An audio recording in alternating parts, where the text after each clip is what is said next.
Good afternoon, children. Today we will study about in chapter 12, electricity in continuation. We will study about Ohm's law. Who was Ohm's? Gregor John Ohms, Simon Ohm in 1787 to 1854. He was found the relation between the current I flowing in a metallic wire and the potential difference across his terminal, right? How he has done this practical? Let us see in our activity. What he has done at his time, there was no battery. He was having simple dry cells, right? So as you can see in NCRT, activity 12.1 is the activity 12.1 is showing you about the Ohm's law experiment. It is the original experiment. So at his time, there was no battery. He was having single cell and he used to join them. So as you can see in this setup, the setup has four cells connected to each other. But at a time, he has not put all the cells. He has put these cells one after another. That's why there are dotted lines, right? He has connected this battery cell, combination of the cells, to a resistance of the wire, nichrome wire he has used. What is nichrome wire? It is an alloy of nickel, chromium, and iron. So he has used an alloy of nichrome, and this have been put over here across the two terminals, that is X and Y. So what he has done, children, at his time, as battery was not available, he has put one by one cell in this setup. As you can see, the four cells are there and the dotted lines are there in between.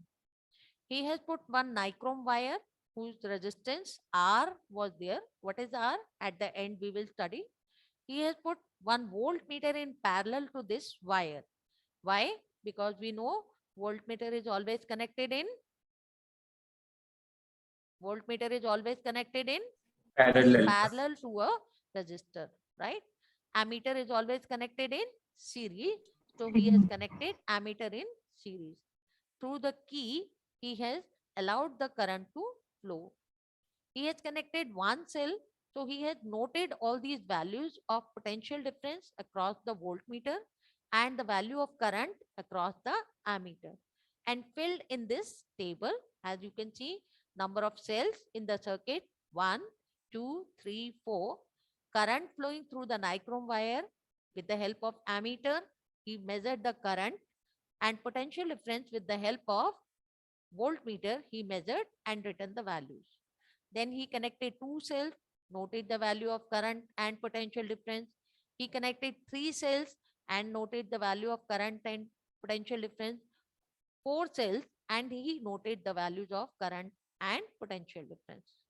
He has seen that the trend was, as soon as he was increasing the number of cells, the potential difference across the circuit, this R wire, was increasing, right? Similarly, what do you think? What happens to the current? If the potential difference was increasing, the value of the current is also increasing or not? What do you think? What is happening? Value of the current will also increase, right? So he noticed that as he is increasing the value of potential difference in the circuit, the current value is also increasing. So one point he made it clear that potential difference across the circuit is directly proportional to the current.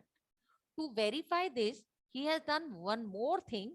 He has drawn a graph between these values. Suppose he has taken these values, that V was 0, so current was also 0. V was 1.5, current was 0.1. Same way, he has taken three different values. And when he has drawn the VI graph, that is the potential difference, he took on the y-axis, and the current he took on the x-axis, right? So when he had drawn this graph, he found that the value of this graph, the uniformity of this graph, was a straight line. So from this straight line also, this was proved that potential difference applied across the wire is directly proportional to the current flowing through it. right? So from these two things, he observed that the potential difference applied across the terminals of the wire XY is proportional to the current, right? So we have concluded, observation is that we find that approximately the same value of V upon I. So what he has done, he had divided these because V and I were increasing, and whenever we have a proportionality relationship, it always comes with a constant value. Yes. So he concluded that V is directly proportional to I. Whenever we remove proportionality sign, all of you know it is always replaced by a constant value. So V upon I was found to be a equals to a constant value. Constant means the values of all these four values were coming same, right? Constant. Constant means 1, 2, 3, 4, like this of the mathematically, the constant values were coming. So that constant value was named by John Ohm is capital R. Now, what is R? He said this R is the constant value for given metallic wire at a given temperature and is called resistance. Why he called resistance? Because resistance means resist karna, flow of charges ko resist karna. What do you think?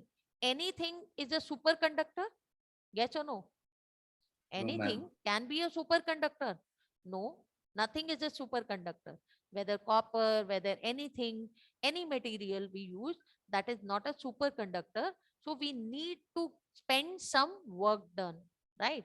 So therefore, he called this constant value as the resistance, and resistance is the property of conductor to resist the flow of charges through it. What is the SI unit for it? That is represented by Greek letter omega.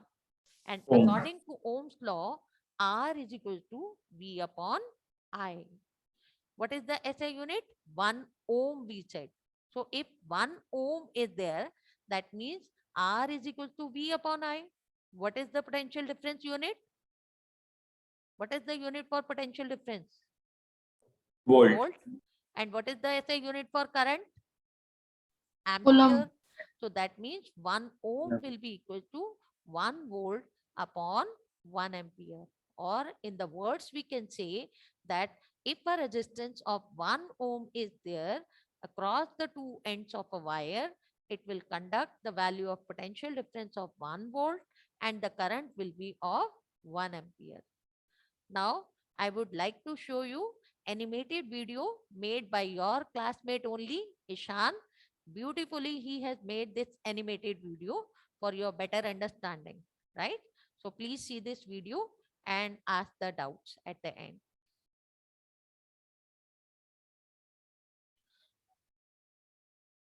Yes, so this is the animated video made by Ishan.